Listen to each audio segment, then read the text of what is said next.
자, 오늘로서 성경에 잉크는 눈물입니다 하는 시리즈를 마치도록 하겠습니다. 그리고 5월에는 두 번에 걸친 가정 시리즈, 다음 세대와 어른 세대, 그리고 부부, 그리고 또 두 번에 걸친 교회 공동체, 직분자 세움과 그리고 헌금 생활과 예배 생활이라는 주제로 시리즈를 준비하고 있습니다. 5월 달에도 같이 함께 참여해 주시면 감사하겠습니다. 성경에 잉크는 눈물입니다 시리즈로 이번 설교하는 시간 동안에 특별히 성도님들의 삶이 많은 눈물로 적셔 있는 것을 발견할 수가 있었습니다. 특별히 이 기간 동안에 또 급격하게 들려온 슬픈 소식과 힘든 일들이 유난히 많았던 시간이기도 했습니다. 우리의 삶에서 소망이라는 단어가 이렇게 참 가볍게 느껴질 수도 있구나 하는 생각도 들었고, 우리의 삶에서 절망이라는 단어가 이렇게 참 무거운 것이구나 하는 생각도 할 수가 있었습니다. 뭐라 그럴까요? 하루아침에 팬데믹으로 인해서 사회적 거리두기라고 하는 좀 참 거리감 넘치는 이 생경한 단어가 너무나 가깝고 친숙하게 여겨지는 시간이 우리에게 있었죠.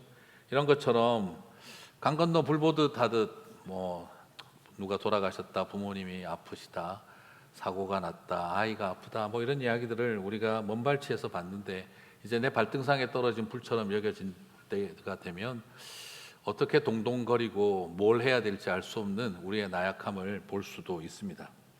신앙을 가지면 고통과 눈물이 없을 줄 알았는데 그렇지 않더군요 하는 분의 말도 많이 들어봤고, 또 아버님이 목사님이고 선교사님이셨는데 목사로 선교사로 그렇게 헌신을 했는데 왜 최소한 물질은 없어도 무병장수하며 그래도 건강하게 은퇴는 하셔야 되는 거 아닙니까?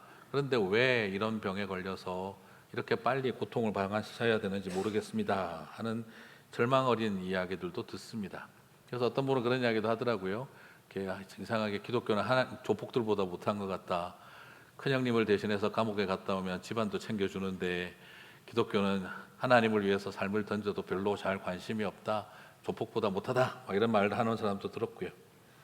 그러다 보니까 또 우리 안에 그런 생각들이 듭니다. 열심히 살아왔는데, 하나님 바라보고 베풀고 열심히 살아왔는데 왜 이렇게 현실이 참 막막할까 하는 생각이 들다 보면 마음 한구석에 피멍이 들고 어느 틈에 마음의 생각이 부르스름해지는구나 하는 생각이 들 때가 있습니다. 마치 그냥 열심히 손잡고 달려오다가 한순간에 저작거리에서 엄마 손을 놓아버린 어린아이처럼 어디로 가야 할지 모를 때가 있습니다. 어디를 향해 부르질러야 짖어야 엄마가 들을 수 있을까 방향을 찾기도 어려울 때가 있습니다. 얼음 덮은 산길을 가는데 갑자기 미끄러지며 벼랑 쪽을 향해 굴러가지만 못 하나 손에 잡히는 것 없이 미끄러져 갈 때 그 막막함 같은 느낌이 세상을 살아가다 보면 우리 안에 있습니다. 이렇게 고통과 슬픔의 쓰나미에 휩쓸려 버린 것 같은 우리의 마음을 하나님은 아실까 하는 생각이 들 때가 있습니다. 온 세상에 불이 꺼진 것 같은 캄캄한 생각, 그리고 온 세상에 조롱은 나 혼자 다 당하는 것 같은 그런 마음이 들 때가 있습니다. 하나님은 이런 마음을 알까 싶기도 한데, 우리 주님 십자가의 그 길을 가실 때에는 절망과 슬픔이 태양의 빛을 잃게 만들던 날이기도 했습니다. 수많은 사람들의 아우성과 놀림과 그리고 그 비방의 이야기 속에서 벌거벗 기운 채 십자가의 길을 걸어가기도 하셨습니다. 그러다 보니 이 캄캄해진 것 같은 현실을 누가 알까 싶을 때에도 십자가를 바라보면 주님이 우리의 슬픔과 가련함을 아신다 하는 생각이 들기도 합니다. 저는 그렇게 생각을 해봅니다. 우리의 눈물에 주님의 눈물이 포개어지는 그런 순간들이 있을 때 참 힘들지만 그래도 위로가 될 때가 있죠. 오늘 우리는 쓰라린 마음으로 울고 있는 이 선지자 예레미야의 이야기를 좀 살펴보고자 합니다. 선지자가 울고 있습니다. 그 울음 속에는 신앙의 확신과 그리고 옹골찬 믿음의 기계는 보이지 않고 절망과 낙심만 가득합니다. 예레미야가 3장 18절 19절입니다. 스스로 이르기를 나의 힘과 여호와께 대한 내 소망이 끊어졌도다 하였도다. 같이 읽겠습니다. 내 고초와 재난 곧 쑥과 담즙을 기억하소서. 자, 여러분 여기서 보시면 여호와께 대한 내 소망이 끊어졌도다라고 말을 합니다. 여러분 이 말은 여호와 하나님에게 두었던 마지막 희망마저 물거품이 되었다라고 번역할 수가 있겠습니다. 여러분 예레미야가 모든 사람에게 거절당하고 나라가 망하게 되어졌을 때, 그리고 마지막 희망으로 붙들었던 게 그래도 여호와 하나님이셨는데 여호와 하나님마저 나에게는 물거품이 되었고 소망이 끊어졌다라고 말을 하고 있는 것이죠. 여러분, 이런 경험 있으십니까? 우리 보통 성경에 보면 선지자쯤이 되면 어떤 표현이 나와야 되죠? 그래도 여호와 하나님만이 나의 소망입니다, 뭐 이런 게 나와야 되는데, 그런데 오늘 예레미야는 여호와 하나님에 대한 소망마저 끊어졌다라고 단식하고 있는 것이죠. 사실 예레미야는 굉장히 외로웠어요. 아마도 예레미야 다른 선지자들보다 유난히 애가가 슬픔의 노래가 있는 이유가 예레미야가 지극히 외로웠기 때문입니다. 예레미야는 자신에게 주어진 사명이 그를 너무너무 외롭게 만들었습니다. 예레미야는 일단 제사장 집안의 아들입니다. 예레미야 1장 1절을 보시면 베냐민 땅 아나도스의 제사장들 중 hil기야의 아들 예레미야의 말이라 라고 되어 있는데, 이 아나돗 제사장 이거 자체가 이미 완전히 서글프고 불쌍한 인생이라는 뜻입니다. 딴 뜻이 아니라, 여러분, 제사장들은요 대부분 다 예루살렘입니다. 그런데 아나돗의 제사장들은 솔로몬 시절에 솔로몬이 왕이 될 때 요압 장군을 도왔다는 이유로 죽여야 되는 제사장들을 살려서 귀양 보낸 곳이 아나돗입니다. 다시 말하면 너희는 원래 죽어야 되는데 삼족을 멸해야 하는데 살려줄 테니 죽은 듯이 살아라고 보낸 곳이 아나돗이었다라는 거죠. 그러므로 말 그대로 한때 대제사장 자리에 있었으나 이스라엘 역사에서는 죽은 듯이 살아야 하는 귀양간 제사장들의 살았던 동네가 아나돗이었습니다. 그렇기 때문에 예레미야가 일어나서 예언을 선언했었을 때 예루살렘 출신들이 한마디도 귀담아 듣지 않았던 것은 어디서 굴러먹은 뼈다귀가 우리한테 와가지고 이래라 저래라 하는 거냐 하는 말을 소리를 치게 된 것이죠. 아나돗의 제사장 hil기야의 아들 예레미야의 메시지였기 때문입니다. 그 시대가 어느 누구도 귀 기울여 주지 않는 지방 촌구석의 귀양간 제사장의 후예라는 뜻이었습니다. 자, 그런데 이런 상황이라고 하면 그래도 같은 아나돗의 아버지하고 형제들은 믿어줄 것 같은데 말이죠.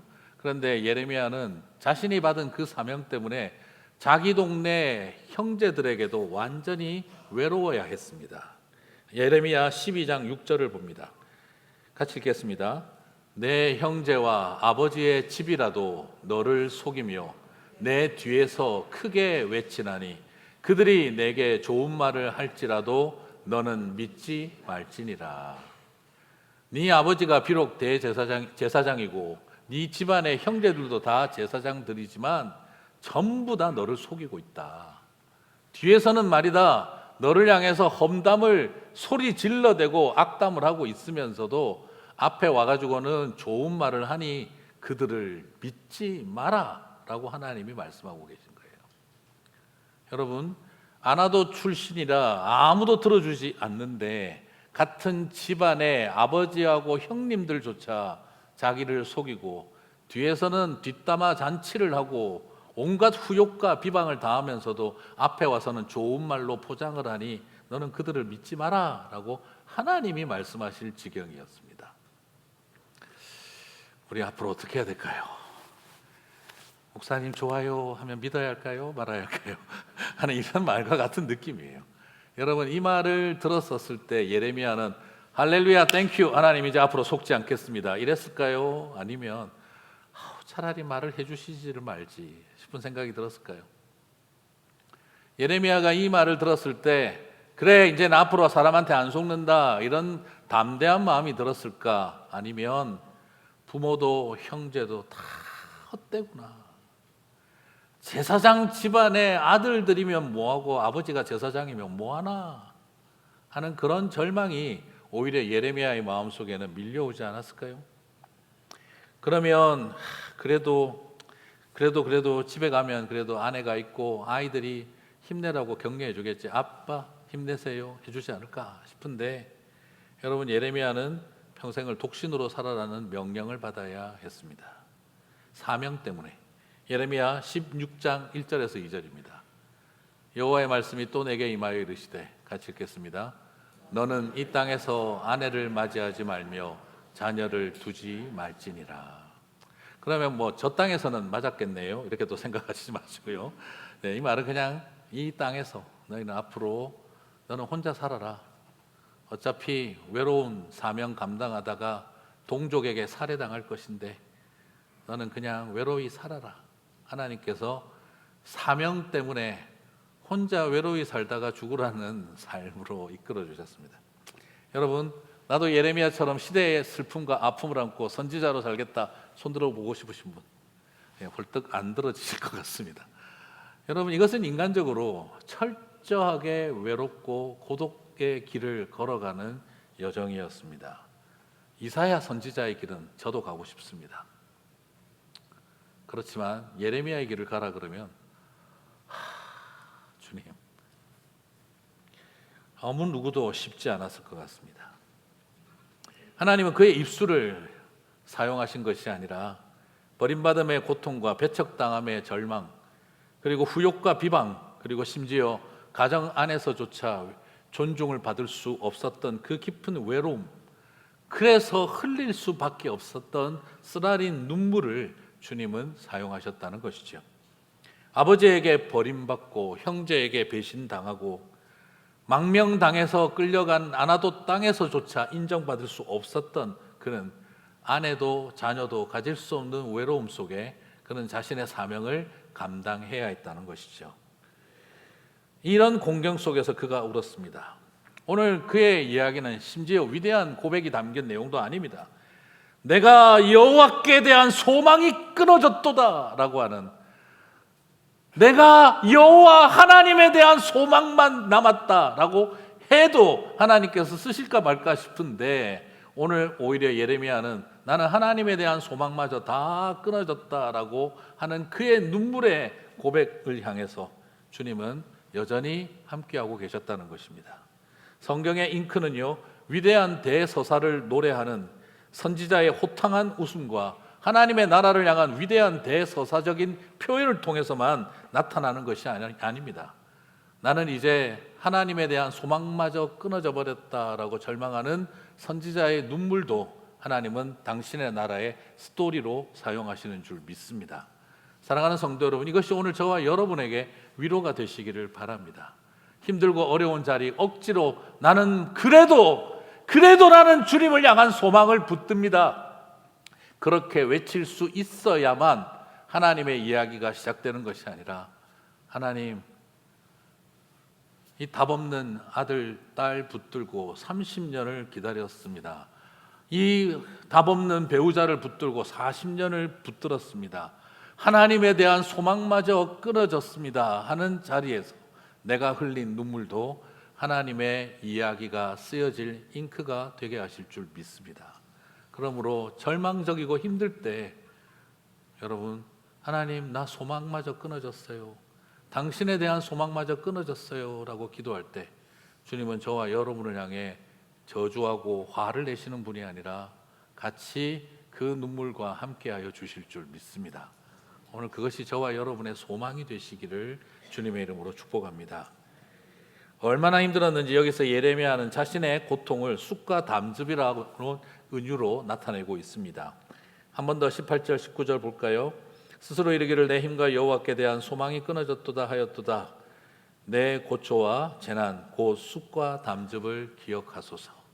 그는 자신의 그 고통을 쑥과 담즙이라고 표현을 하고 있어요. 쑥 이러니까는 저는 처음에 확 와닿지가 않았어요. 쑥은 맛있는데 저는 먼저 한국적인 쑥을 떠올리니까, 그죠? 쑥찜, 쑥전, 쑥 들어간 국, 쑥국 얼마나 맛있어요. 그리고 우리 목사님들도 그 이야기를 해요. 목사님 40이 넘어가니까 쓴바귀와 씁쓸한 게 맛있어집니다. 그래서 제가 조금 더 있으면 트로트가 좋아질 거야, 이렇게 제가 지금 웃었는데요. 나이 들면 씁쓸한 거 맛있어지지 않으세요? 네, 쓴바귀 쌈 싸가지고 딱 그냥 거기다가 명이나물까지 두릅에 초장 찍어서 끝내주지 않습니까? 네. 네, 가슴이 확 와닿는데 그런데 왜 쑥이라고 그랬을까? 근데 이게 우리 한국적인 쑥을 말하는 게 아니라 이 이스라엘의 히브리의 그 식물인데 이게 참 골 때리는 식물이에요. 입에 들어가면 일단 역겹고 고통스러워요. 들어간 것도 다 토하게 만들고 그 다음에 혀에 닿고 나면 그 다음부터 먹을 수가 없어요. 아무것도. 쉽게 말하면 여기 말하는 이 쑥은 입에 갖다 대는 순간 삼킬 수가 없고 이미 먹은 것도 토하게 만들고 앞으로 먹고 싶은 것들을 입에 갖다 대지도 못하게 할 만큼 혀를 망쳐버리는 겁니다.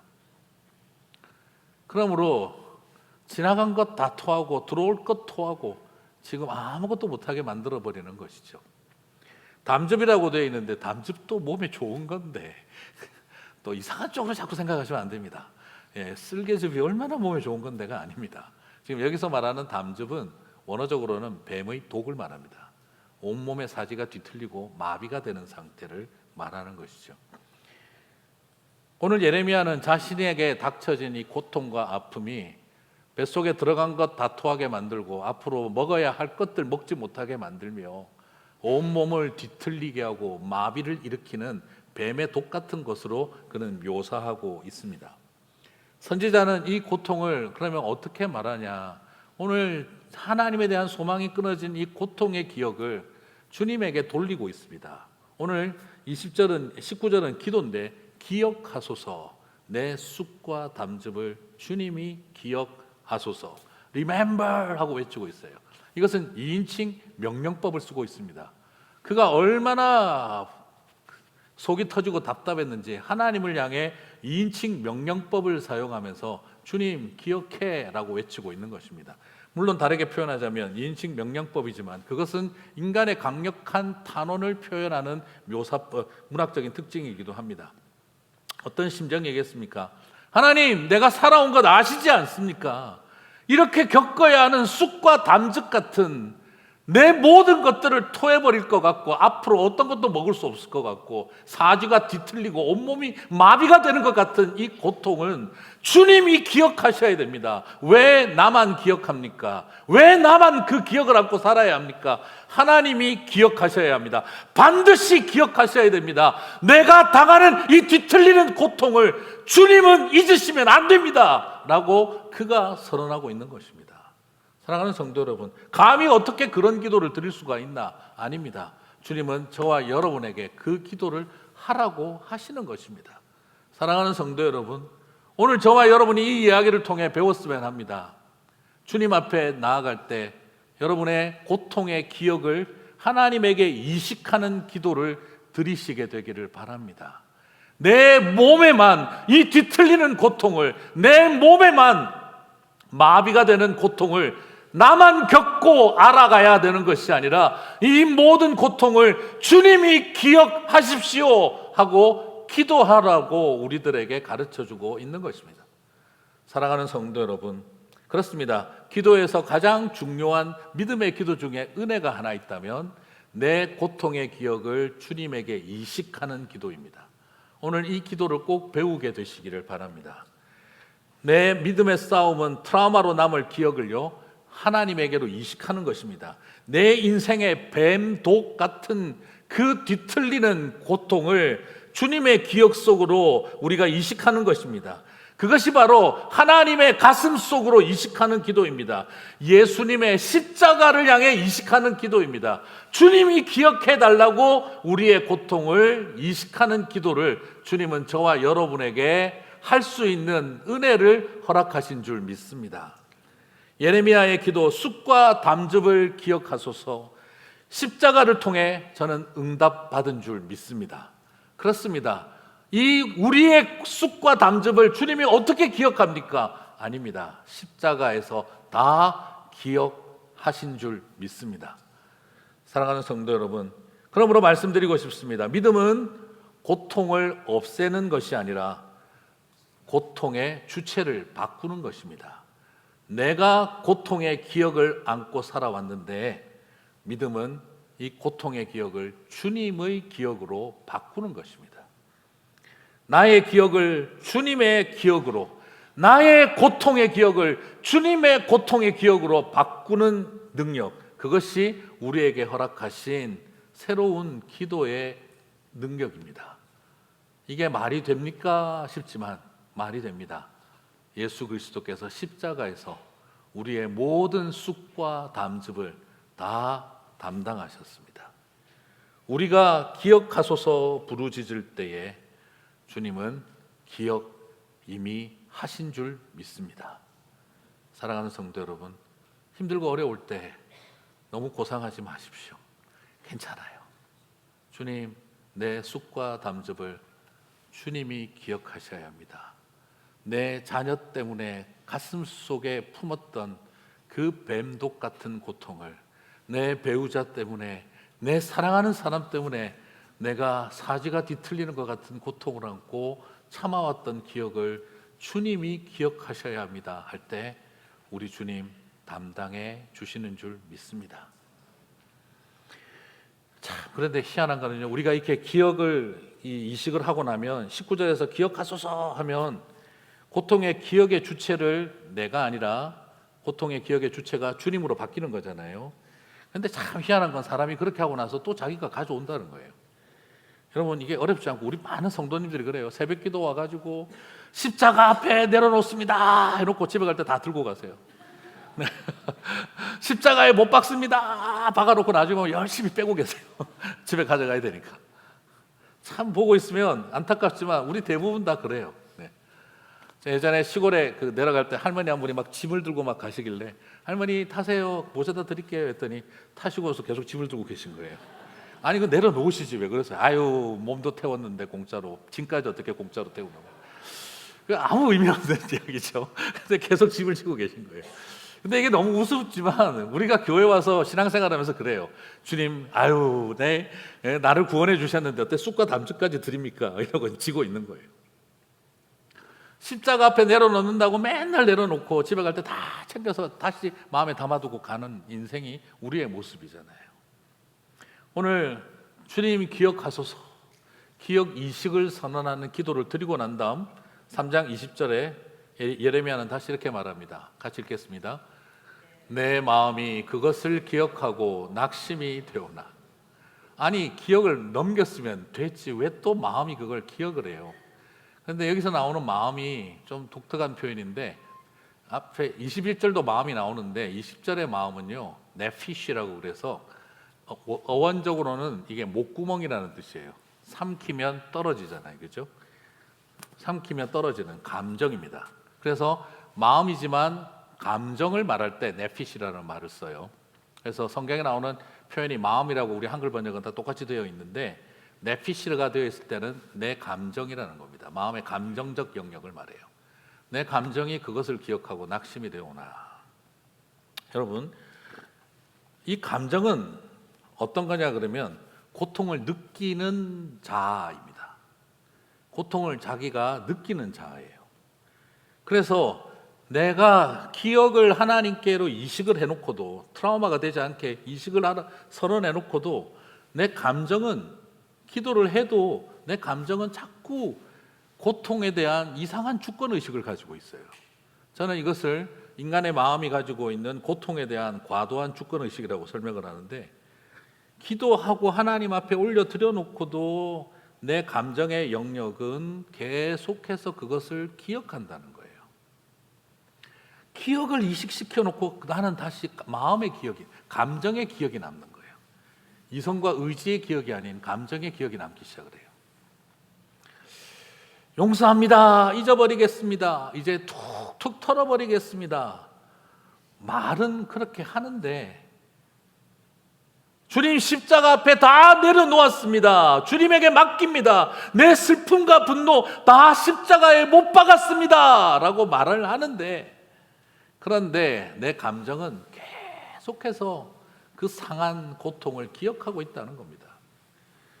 여전히 내 마음, 이 네피시라는 감정은 고통과 수치를 기억하면서 낙심을 시킵니다. 그러므로 이 목구멍 같은 네피시는 삼키고 삼켜서 자꾸 나를 하강시키고 싱크다운 시키고 나를 떨어뜨리고 낙심시키고 무너지게 만드는 것입니다. 가라앉힙니다. 이처럼 인간의 감정은 고통에 대한 주인의식을 가져서 내가 고통을 붙들고 있는 건지, 감정이 고통에게 사로잡혀 있는 건지 알 수 없는 자리로 계속 무너져 가는 것입니다. 여러분, 우리도 그렇지 않습니까? 내가 기도하는데 왜 이럴까? 십자가 앞에 다 때려놓았는데 왜 아직도 나는 묵상하고 있을까? 이제 다 용서했다고 고백했는데 왜 아직도 그것을 묵상하고 있을까? 왜 여전히 내 마음은 부정적인 것만을 기억하고 있는 걸까? 내 마음은 또 가라앉고 무너지고 꺼지는구나. 내 믿음이 이것밖에 안 되나? 나에게 실망했다. 내가 이렇게 연약한 인생이었구나 하는 이런 생각들이 계속 듭니다. 눈물의 선지자 예레미야도 하나님 앞에 기억하소서, 내 기억을 당신께 드립니다 했지만 그의 감정은 여전히 무너지고 고통만 묵상하고 있었다라는 걸 보게 되어집니다. 19절에 기억하소서 기도했던 것만큼 20절에 낙심이 되오니 하는 자리에 왔던 것이죠. 그러나 여러분, 오늘 저는 부탁드리고 싶습니다. 20절도 있어야 합니다. 그래야 21절로 넘어가게 됩니다. 21절은 바로 무엇입니까? 소망이 되오니 라는 것입니다. 여러분, 내 마음에 기억하면 낙심이 된다 그랬잖아요. 마음이 기억을 하면 낙심이 된다고 그랬는데, 그런데 예레미야는 세 번째 단계를 보여줘요. 내 감정에 둔 기억을 다시 내 마음에 담으면 소망이 된다라고 그래요.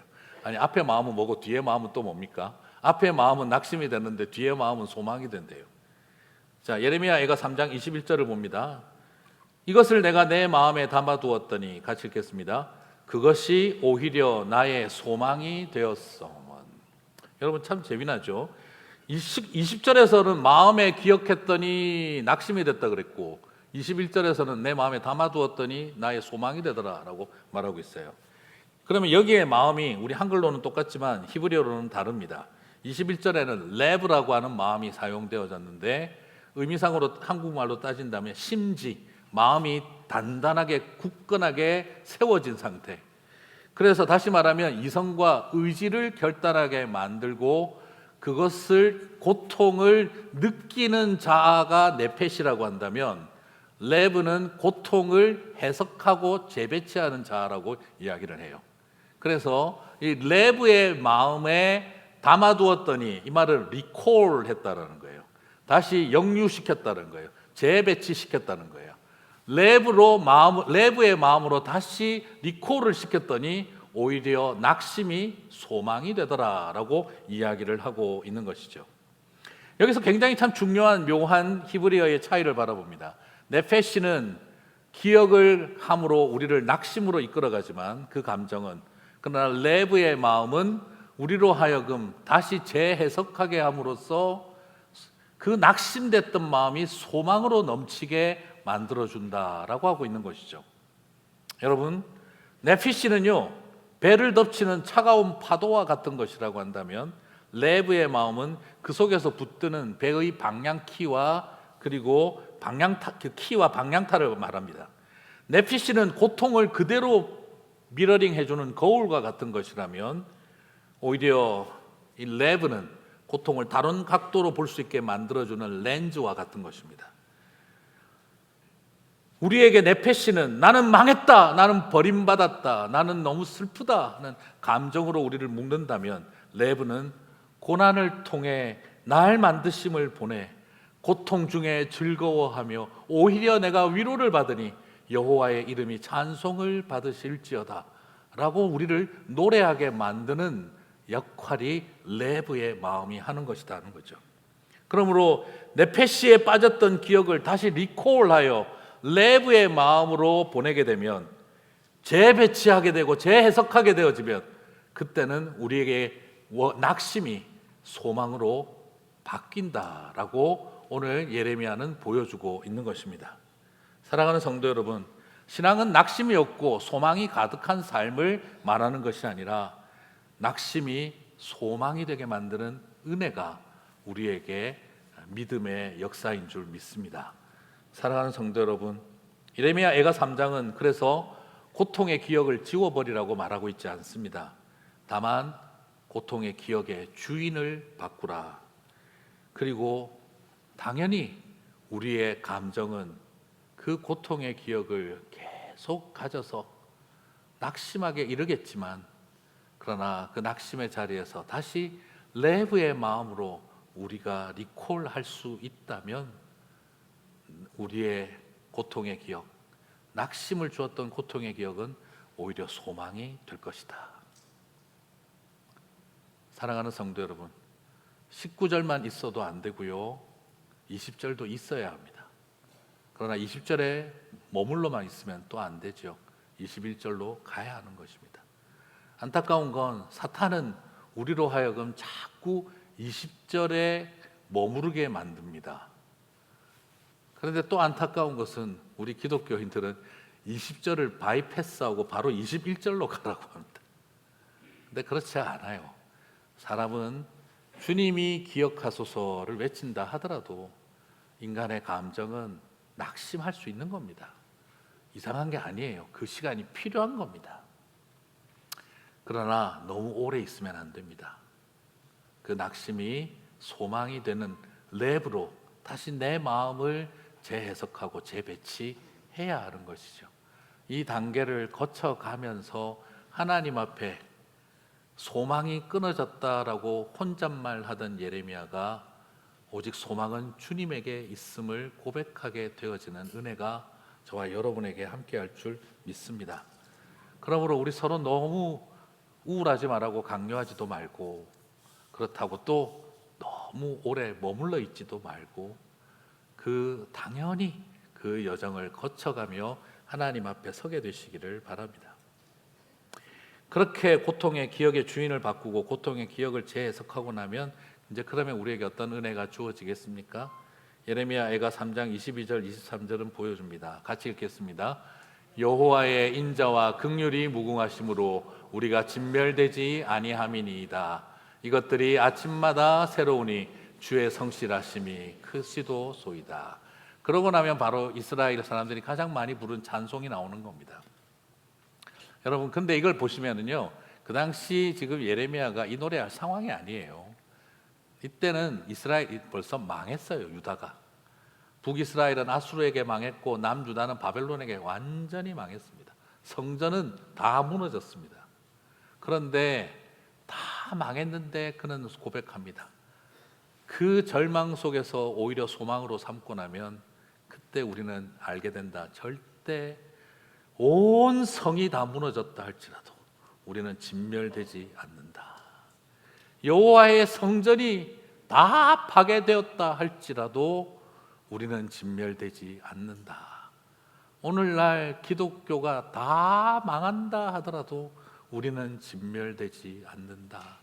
이 시대의 목사들이 다 끌려가서 죽는다 할지라도 우리는 진멸되지 않는다를 선언한 것입니다.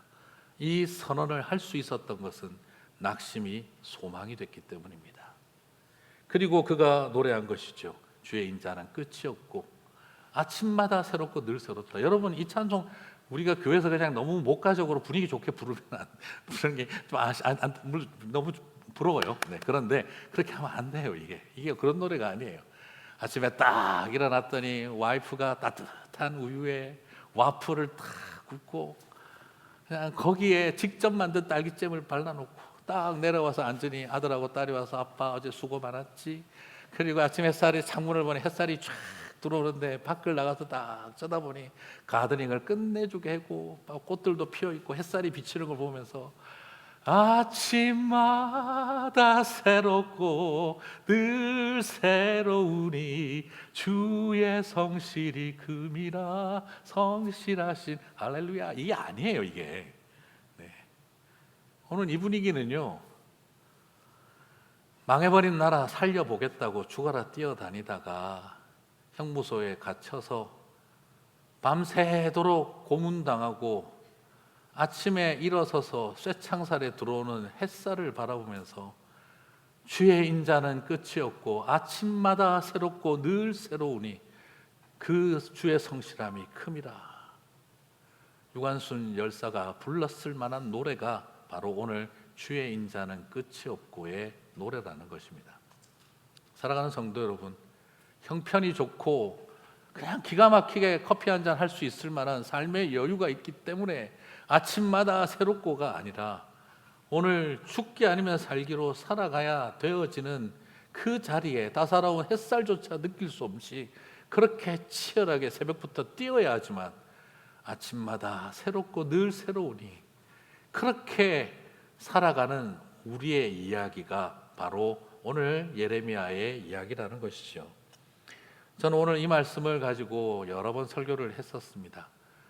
직장을 다니다가 억울하게 그만두신 분, 사업을 열었다가 사기와 배신을 당해서 모든 것을 다 빼앗기던 분, 살아왔던 그 수많은 삶의 이야기가 너무너무 힘들어서 결국에는 폐업 예배를 드려야 했던 분, 태어난 아이 바로 하나님 앞에 올려보내고 그 가슴에 품고 있는 아이를 위해서 마지막 예배를 드려주던 순간 그렇게 치열하게 싸우고 투병해오던 사랑하는 사람을 보내고 난 다음 그 묘 앞에서 울고 있는 남편 옆에서 전했던 말씀이 오늘 다 이 말씀드립니다. 그렇습니다. 우리가 진멸되지 아니함이니이다. 주의 인자는 끝이 없고 주의 성실은 무궁하니 아침마다 새롭고 늘 새로울 것입니다. 이것은 깊은 고통의 기억을 낙심의 자리에서 그 낙심의 자리에서 다시 소망으로 바꿔본 사람들이 아니라면 결코 부를 수 없는 노래입니다. 우리가 흘린 그 눈물이 그래서 하나님의 스토리가 되는 것이지요. 사랑하는 성도 여러분, 오늘 저와 여러분에게 그 은혜가 있게 되시기를 바랍니다. 아침마다 새롭고 늘 새로우니 주의 성실이 큼이라 온전히 불러낼 수 있는 저와 여러분이 되시기를 바랍니다. 말씀을 마무리하겠습니다. 지금 속으로 에이 여기서 설교 끝내지 싶으신 분들 많을 겁니다. 이제 소망도 넘치고 진멸도 되지 않고 아침마다 새로우면 끝 이렇게 생각이 들 텐데 그럼 오늘 분위기 좋게 가면 되는데 그런데 예레미야가 마지막에 한마디 더 남겨놨어요.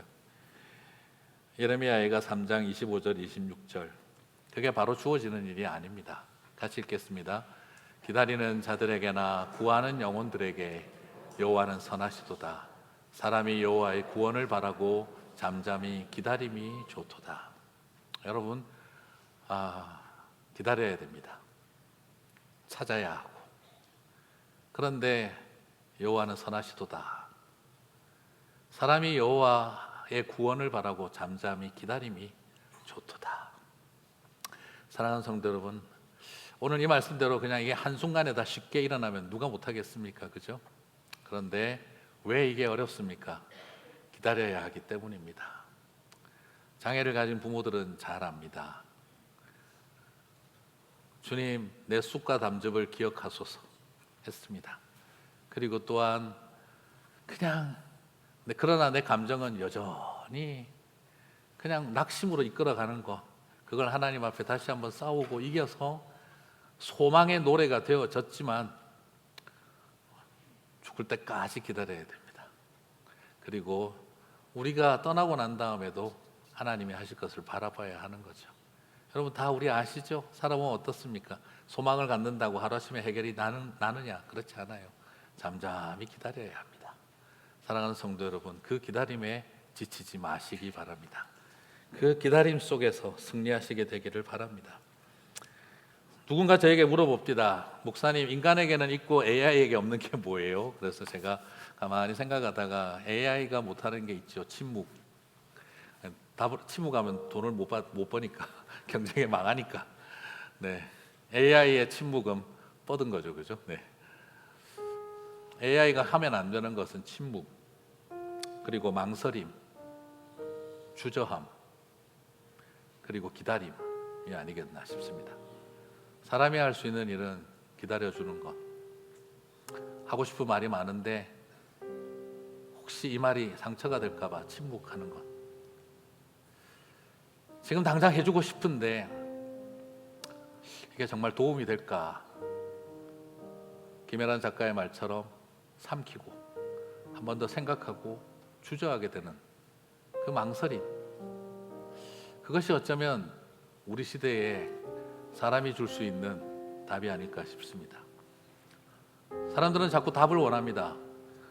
할 수만 있다면 더 많은 답을 빠른 시간 안에 더 많은 데이터를 참고해서 빨리 답을 주기를 원합니다. 그런데 오늘 우리가 할 수 있는 일은 침묵함으로써 대답하는 것입니다. 망설임으로써, 주저함으로써 함께하는 것입니다. 그리고 기다리면서 선한 것을 알아가는 것입니다. 오늘 이 말씀을 묵상하면서 여호와의 구원을 기다림이, 잠잠히 기다림이 좋도다. 그렇습니다. 때로는 살아가며 그렇습니다. 아무 말 해주지 않는 친구가 더 고맙지 않습니까? 또박또박 답을 주는 사람이 고마운 것이 아니라 하고 싶은 말이 분명히 있는데 망설이고 주저하는 그 모습이 고마울 때가 있지 않습니까? 오늘 주님이 저와 여러분에게 그런 분이신 줄 믿습니다. 그렇습니다. 주님은 침묵하심으로 응답하십니다.